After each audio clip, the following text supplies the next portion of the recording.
Welcome to the Homework Manager overview. I want to be as careful as I can on the details, but I also need to make sure that this is a brief tutorial, so I need to move right along.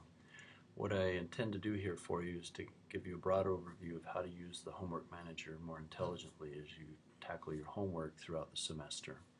So as you're probably aware, you're going to be submitting your homework assignments through your digital means with your learning management system. And the nice thing is we've taken time to provide for you all of the different helps that will get you on your way so you can be successful at your homework, and it also lowers the cost of your book as a result. So what we have here for you are a number of items. In this first column we list the homework problems themselves. Sometimes they come in clusters where you'll have a common theme in a group of problems, and other times they'll come as independent problems. We've listed where you can go straight to the textbook for actual help with page numbers and example numbers.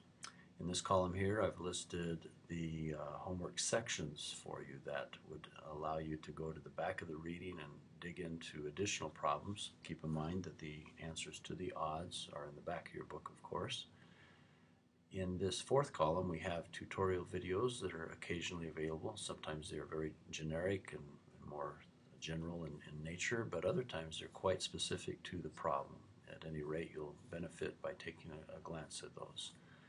And then the final column is Interact Math Practice, and we're going to talk extensively about how to take advantage of interactmath.com for some actual digital tutoring directly on very similar problems. So let's get started. Let me remind you that the importance of scrolling down at times. In case you are not seeing the entire collection of problems, you'll want to scroll down because these buttons here are going to be crucial to you for success in getting your homework done well and not having any empty scores.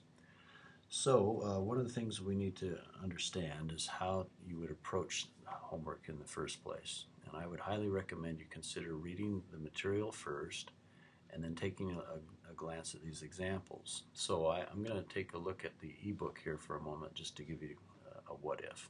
So what if you were doing problem 1? Well, you'll notice page 218, example 1 is a very detailed example to that problem. So I'm going to go in here to find example 1, and it's involving the savings plan formula. And so I'd recommend that you take some time to glance at this example, and when you're ready to go into the actual problem, you'll click here on this button and you'll have the opportunity to take on the homework and place your answer in this blank. You'll want to pay close attention to subtle details like when to round and how to round properly, or notice many times, in fact I think almost all the time, we are asking you not to use commas. So little details like that will be very crucial for success with your scores. But then you'll also notice that these same homework helps are always going to be available to you right up above the problem, so that you don't necessarily have to go back and take a glance at the opening page.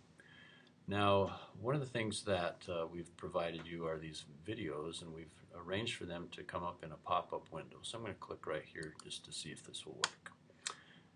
And right here we're getting a streamed in video, this buffering. And this is an example of one that comes from the textbook company itself. Other videos are those done by BYU Idaho professors, and they may come in a different type of format each time. But take advantage of those. Now, if you want some specific digital tutoring, you'll notice this Interact Math Practice says exercise 15. That's just simply referring to problem 15 out of the textbook, and when you click on it the very first time, you'll notice that it's going to take you to a welcome page, and you only have to do this once per homework assignment, or at least for as long as your browser remains open. You only have to do it one time. If you close up your browser, then you'd have to do this again. So here's an example of that. When I hit enter, and that's the key button to click on, it's going to be asking for a textbook that you're going to be using for this course. Well, the good news is your author's last name is Bennett, Bennett and Briggs, two different authors, and so they come relatively soon in the pull-down menu. So the first thing you'd want to locate is the Bennett Using and Understanding Mathematics, a Quantitative Reasoning Approach. There it is, and it's the 6th edition. You'll notice the right book if it matches, and that's the correct icon, so I'm going to hit submit right here. Now it takes me to the overview of the entire textbook, but in reality, once we've gone there, then it sets it up in your browser, and you won't have to do that again, unless of course you close your browser. So what I'm going to do is probably just close that tab altogether, and then I'm going to come back here to the actual exercise, and from now on, as long as my browser remains open, I can just click on the actual exercise, and it calls that number right up, and it's loading it in as we speak. And then I want to point out a couple things here for you. Notice it says question 15 that pertains to your question, of course, homework problem 1, but it's 15 out of the textbook. Now on the right hand side are 2 buttons that are going to be very helpful. Help me solve this. When you click on it, it brings up a pop-up window that literally is interactive, and it allows you to practice with this very type of problem.